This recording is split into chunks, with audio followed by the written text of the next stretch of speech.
చాలా important news. SIR పరేషాన్ అంట. సర్ పరేషాన్ ఎందుకు? సో 2000 ఓటరు జాబితాలో కొత్త చిక్కులు, బిఎల్ఓల నిర్లక్ష్యంతో కష్టాల్లో ఓటర్లు, ఓటు హక్కు కోసం ప్రజల తిప్పలు అంటూ చూస్తున్నాం. సో ఇక్కడ చాలా మంది ఏమనుకుంటున్నారు, బిఎల్ఓలు చేస్తున్నటువంటి నిర్లక్ష్యం అని చెప్పేసి అంటున్నారు. కానీ బిఎల్ఓల మీద పెద్ద ఎత్తున ఒత్తిడి పెరుగుతూ ఉంది. సో దానివల్ల వాళ్ళు సరిగా పనిచేయలేకపోతున్నారు, మానసిక ఒత్తిడి పెరుగుతూ ఉంది. పై అధికారులందరూ కూడా బిఎల్ఓల పైన పనిభారం పెంచుతూ వాళ్ళను అనేక రకాలుగా ఇబ్బందులు పెడుతున్నటువంటి విషయం చూస్తా ఉన్నాం. సో ఇదంతా చూస్తూ ఉంటే 100% 100% వాళ్ళపైన పని ఒత్తిడి పెరిగి వాళ్ళు కనీసం ఏం చేయాలో అర్థం కాని పరిస్థితిలో కనబడతా ఉంది. సో మరి ఈ ఎస్ఐఆర్ విషయంలో ఇంకా చాలా చాలా కష్టాలు అయితే ఉన్నాయి. సో ఇంకా డేట్ ఎక్స్టెండ్ అయితే బాగుంటుంది అనేది ఒక అభిప్రాయం అయితే కలుగుతూ ఉంది.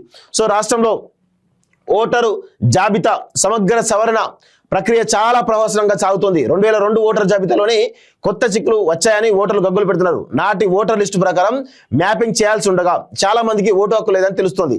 వివరాలు చూపించకపోవడంతో ఓటర్లు గందరగోళానికి గురవుతున్నారు.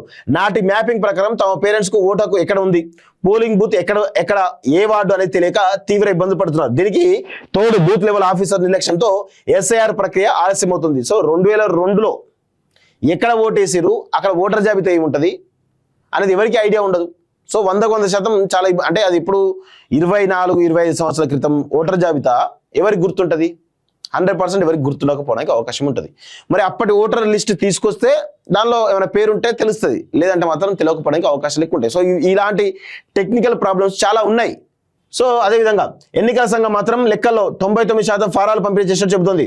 ఓటర్గా తమ పేరు జాబితాలో ఉండాలనే ఉద్దేశంతో ప్రజలు తమ బిఎల్ఓ పేరు, అడ్రస్, ఫోన్ నెంబరు, ఆయన ఉండేటువంటి ఇల్లు వంటి వివరాలు తెలుసుకొని మరీ ఎన్యూమరేషన్ ఫారాలు తీసుకున్నారు.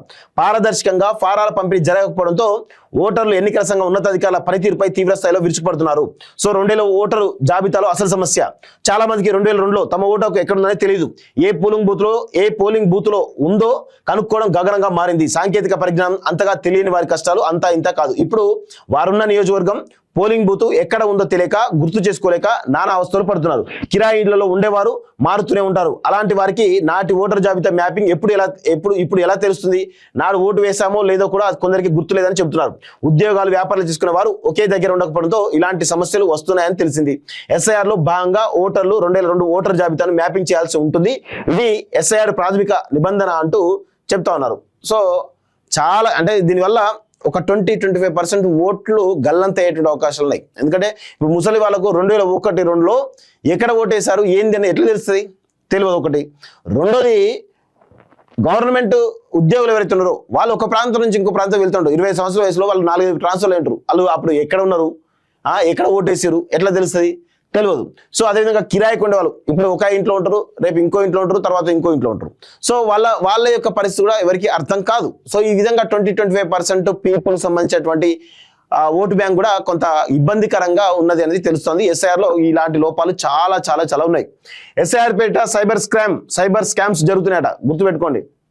ఎస్ఐఆర్ కోసం ఫోటో తీస్తామంటూ పుస్తెల తాడు చోరీ. అగ్గో. సో కొత్త ఓటర్కు ఎస్ఐఆర్ లింక్ అంటూ చూస్తాను. సో ఈ విధంగా ఎస్ఐఆర్ లో పెద్ద ఎత్తున పరిశ్రమ జరుగుతూ ఉంది. సరైనటువంటి బిఎల్ఓలు వాళ్ళపైన ఒత్తిడి పెరిగి ఈరోజు వాళ్ళు సరిగా పనిచేయలేని పరిస్థితిలో కనబడతా ఉంది. సో అది చాలా స్పష్టంగా అర్థమవుతోంది.